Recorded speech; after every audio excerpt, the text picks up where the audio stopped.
So I think that as far as like the offensive goes, I think that pretty much does kind of cover it, right? Is that we are really, really trying to focus on not having any space when we transition.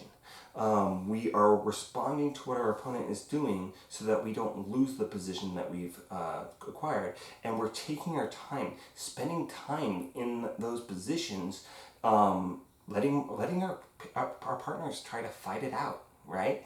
If all we're thinking about in those moments is maintaining that position, the chances of them escaping and the chances of your opponent giving you an opportunity to submit them will go up, right? And so whatever position you're going in, and I would strongly recommend that you do this if you have training partners to work with, even with a grappling gun, you guys, go through all the positions and try to see how much space that you can get rid of, how much connection you can make throughout the whole thing. So that is like so paramount. That is so much everything there.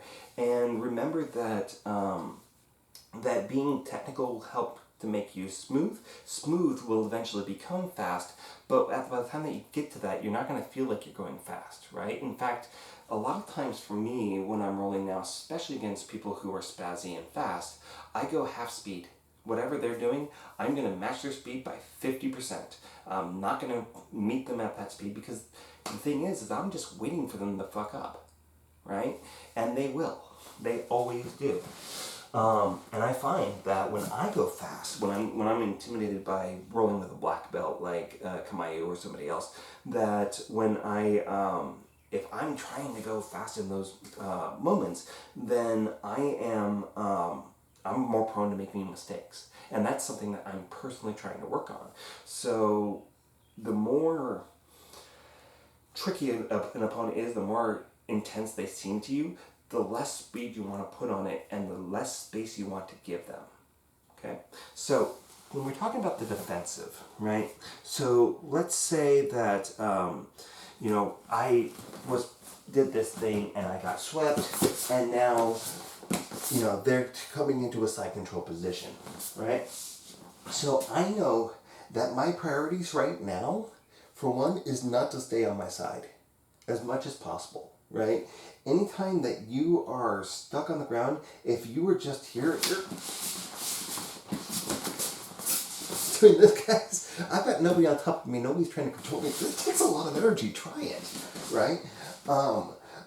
So the first thing that I want to do, right, is I want to get on my side. Now, which side I go to is going to be dependent on which side my partner is on. And pretty much a good rule of thumb at all times, regardless of your partner, is if you're trying to get on your side in order to create distance or, start to get some space or frame against somebody, you want to turn towards them, not away. So if the person is behind me, right here, and I've turned away, he might push this down, grab onto my wrist, and then step over, and then I'm stuck in this side mount position. But even if he doesn't do that, right, he could just kind of cozy up and spoon next to me, behind me, and now he's just taking my back. He might not have this bottom leg, but now I have to kind of deal with that threat of him being attached to my back here. And honestly, this versus this, right? If I give him this much and he starts to spoon next to me, it's really hard for me to prevent getting here. Now, for humans, this position, when you have another person on top of you, is like a turtle turned onto its shell, okay? You don't have the leverage, right? This is different, right? Because I have more mechanical advantage to create space. My muscles are stronger and more anatomically advantaged here than they are here. So if I get here, guys, it's going to be really hard for me to block them attacking my neck. There are arm bars where they're going to, leverage my elbow into the mat here. Like they might gather it up with their leg or whatever. So if I'm here, it's really hard to defend, and it's really hard to escape, right? This is my bridge here, right? I don't have anything there. So when you are in the bottom position, don't make it worse, okay? You want to improve the situation, not make it worse. Now, when you do And if my opponent's right here, and I turn into them, what is my biggest threat here, right? Well, they could flatten me back out, okay? But I would say probably the biggest threat that you have here is going to be the Darce choke, right? They're going to lace under this elbow, and they're going to go for that Darce. I could end up losing this arm, but if I stay down here, right? If I stay on my side and I start back out, notice I am leaning a little bit forward, right? This shoulder's in further than this shoulder, right? And the reason for that is because I'm preventing them from flattening me back out, right? And if they try to, put me on the ground, right? I might have ways of kind of preventing them from flattening me back out, right? Notice that I'm not doing this though, right? If they're trying to pull me down and trying to flatten me out, I'm not going to do this one because again, there's that Darce there. If I go, here, there's a threat of a bicep slicer there, right? So just be kind of mindful of those things. But I'm going to have whatever frame I'm going to have here, and I'm going to be trying to move away from them if I can't help it. So don't let them flatten you out. Try to get on your side as quickly as possible. But that's not always going to be the case, right? So it depends. What are they doing to try to hold you down? How are they pinning you down? What kind of side control do they have? What kind of top control do they have? If they have mount, do you go onto your side? Yes, you do. So let's talk about that, right? If they're mounted on top of me, whether I'm going to stick my leg out, get this up, and gather their foot up and go into this, as I got on my side, they could do that. If I'm trying to do a hip escape, right, I'm going to, if I can, right, sometimes I'll block the knee with this elbow. Sometimes I can extend this down and see how it's close and connected to my body and block frame off the hip. And all I'm trying to do, I probably actually do it from that side. But what I'm going to do is I'm going to bridge and then shrimp, right? So that bridge creates the space. I'm lifting them up a little bit. I'm unrooting them from the ground a little bit. I've got this space that's down here. I'm about to fill it. So when I turn my hip now fills that space. And at this point, my knees are probably not past. And I'm at risk here for side mount position, which is why I've got this hand framing on their hip, right? Because remember that this leg has to come up to the back of my neck. So I'm going to be here, and I keep shrimping, right?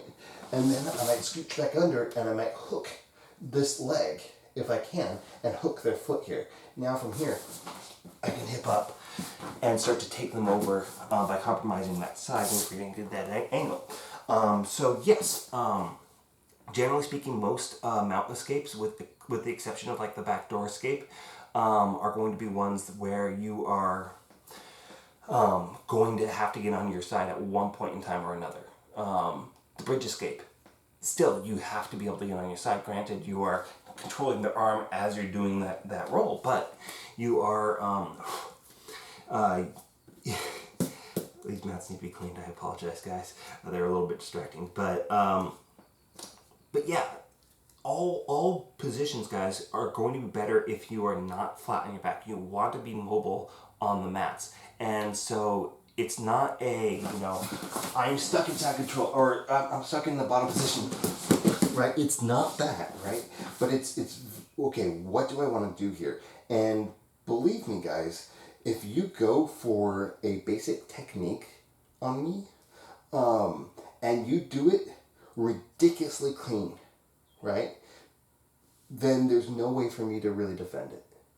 And that's going to be true for most techniques, and probably with most levels, right? My coach all the time says that he just sticks to the B12, B24 material a lot of times when he's rolling with even his brown belts or purple belts.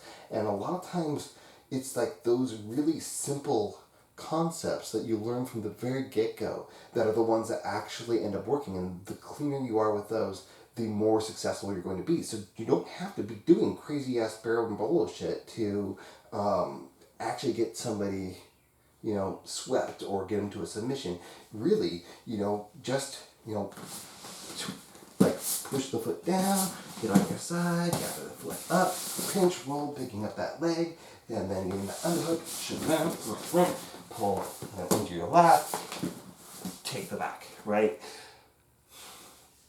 a few steps, but it's a very basic escape. It's one that Jet uses all the time, and I'm starting to see Jet, my husband, do them on more and more advanced people, at least before COVID happened. He was starting to get that with blue belts, and he's a white belt, and they knew that he was going for it, and they tried to stop him, but they couldn't. So when you're escaping from the bottom, do it so cleanly and so deliberately, and respond to how your opponent is responding, right? So, if you're bridging into him and you're trying to take guard and I put my hand here, don't keep trying to get your knee in. You're not going to be able to, right? You need to start going for the hitchhiker escape. You need to start waddling yourself out that way. But you don't want to keep going for the same thing if I've done something to block it. So again, I think one of the things I've probably said on here quite a bit is that there isn't just one attack that you should be going for. You should have 3 or 4 techniques in a row that you can toggle between, and you have them so incredibly clean that they just feed right into one another, and then your opponent's not going to be able to keep responding. So, if we talk about a side control escape, right? I could keep doing this, right? I could start bridging up, kicking out. He moves his hand here, but I keep that pressure going so that he keeps trying to push into me a little bit. I get this free. I start doing that run around, pushing back on him. He blocks my hip. I've created space here, and he's moved that arm out. So what do? I take advantage of that space. I scoop in and I create that knee shield that he cannot block me because his hand's over here, and I've got all the space to do that now. Right? If I get here and he blocks here, I've created all this space, right? So I might have some space to weave and shut him off that way, right? So think about, know what the escape is going to be, know how a competent opponent is going to respond to that escape, and then know what you're going to do next, because you know what that response is going to be, right? So, okay.